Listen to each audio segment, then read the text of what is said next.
The Whispers are new additions to the Final Fantasy VII Remake continuity meant to keep Fate moving along its intended path. This much anyone who's played the remake knows, since they say that word for word, but with the ending of the game opening the floodgates for anything to happen in the future, it seemed the Whispers would no longer appear in the remake timeline since there was no destined path. Until they do. A spoiler warning for those who haven't played or seen Rebirth's storyline, although this is a theory video, we will be talking about the story elements that appear during the middle and near the end of the game. Without further ado, here we go. They are drawn to those who attempt to alter destiny's course and ensure they do not. Rebirth introduces two new types of Whisper alternatives, black ones controlled by Sephiroth and white ones controlled by Aerith. While this color coordination does help us have a sense of good and evil Whispers, it also brings up the idea that the Whispers in Remake, being colored gray, are a neutral party controlled by the planet itself. Let's tackle the planet's Whispers first to determine their function and role in the coming story. The functions of the Whispers are meant to keep Fate on its proper course as determined by the planet. It allows slight variance here and there, but when things get out of line, they attempt to do a course correct.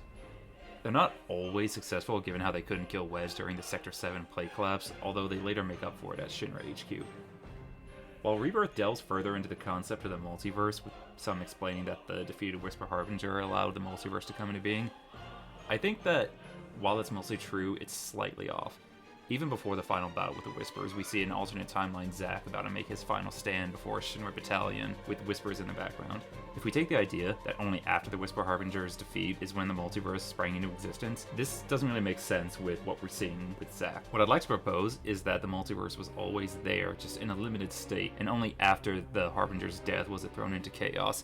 Now, this is all a theory based on a video game written by a company that likes to make things more and more complicated, but let's try breaking it down. We're told the planet consists of many worlds, with some lasting more than others. The best guess I can make of it is there's something akin to a grand Lifestream, which segments off into various other timelines that go through their respective version of the world, and when they're done, they rejoin the grand Lifestream, just like regular people do in their respective Lifestream.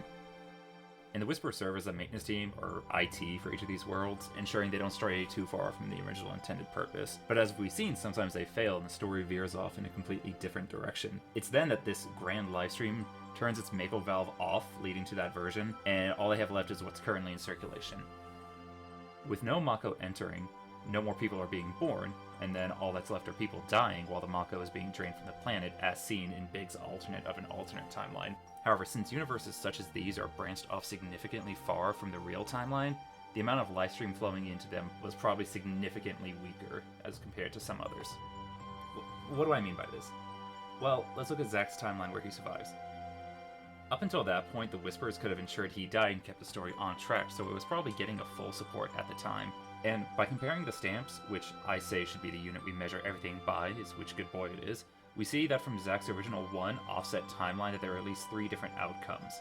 Meaning the amount of Lifestream each of those was significantly less than if there were no splits at all, hence why Big's branch was tapped out at the reactor sooner than any of the other worlds. It's all out of Mako.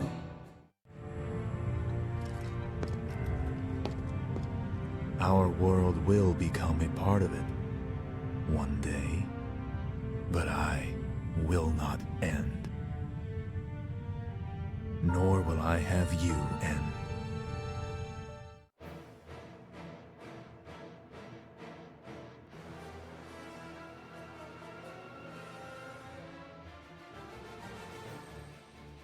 We know that Sephiroth wants to rule over the multiverse as a god, but it still seems like he's playing out the individual story of Final Fantasy VII almost beat for beat, with manipulating Cloud to give him the black materia to summon Meteor.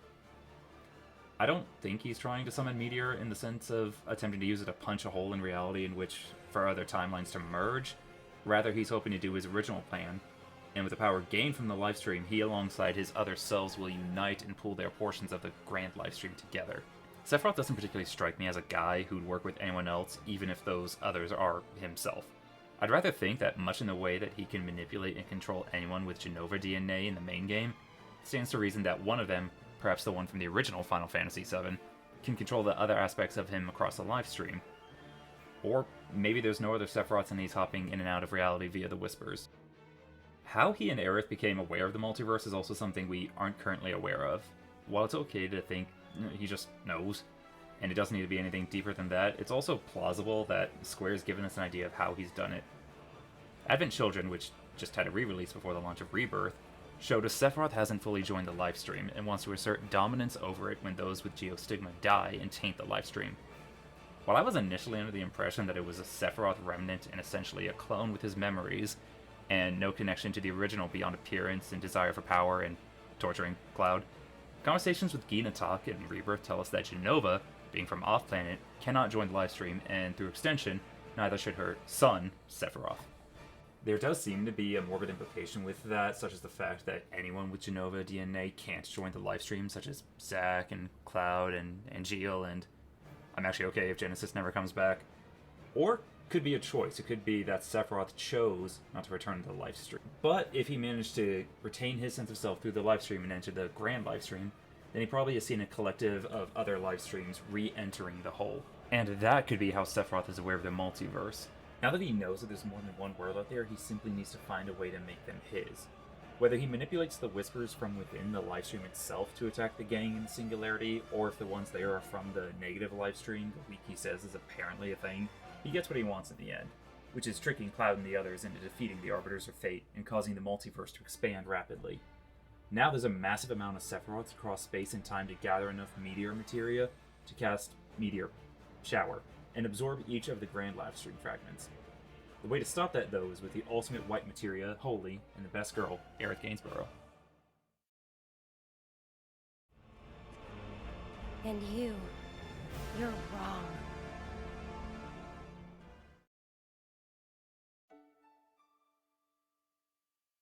Aerith's whispers do seem to act against our protagonists when they appear in Chapter 14 of Rebirth, and most likely are there to make sure another split in the multiverse doesn't happen.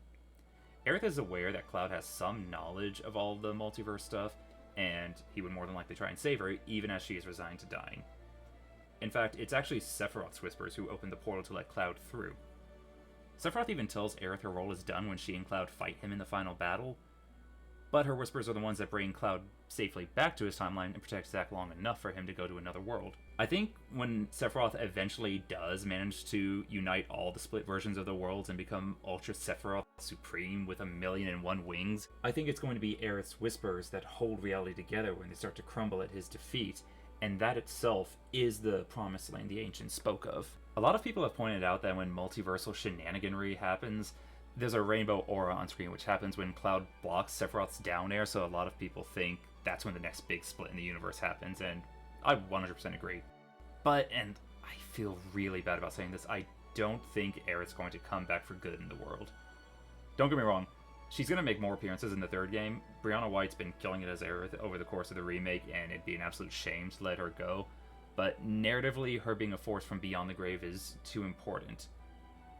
But I'm okay with being wrong about that. Not just her staying dead at the end of the trilogy, but about everything we've talked about so far. Like I was saying earlier, this is my crazy theory, and the way that Square works nowadays, all crazy theories are valid. So let me know what you guys think. Every franchise now is doing a multiverse thing, and they all work differently, so the rules are kind of whatever we think they are. And this is my best guess to throw fake math at it. Do you think it works differently? Do you think Aerith is going to come back? Do you think her and Zack are going to be chilling in their own separate multiverse together? Do you think that since they changed Aerith's line in Remake about the sky, that she could see a split in it the whole time, like Cloud does at the end of the game? There's going to be about 3 or 4 year gap between this and the next game, and while we're probably going to get a Sid and Vincent DLC, that still leaves us plenty of time to figure out the next steps that are going to happen on this unknown journey. If you made it to the end of the video, thanks. I really appreciate you listening to me ramble. If this picks up, or if I think of like any other random Final Fantasy VII thoughts about future games or things that come out, I'll probably make another video about it. Alright, hope you have a good day.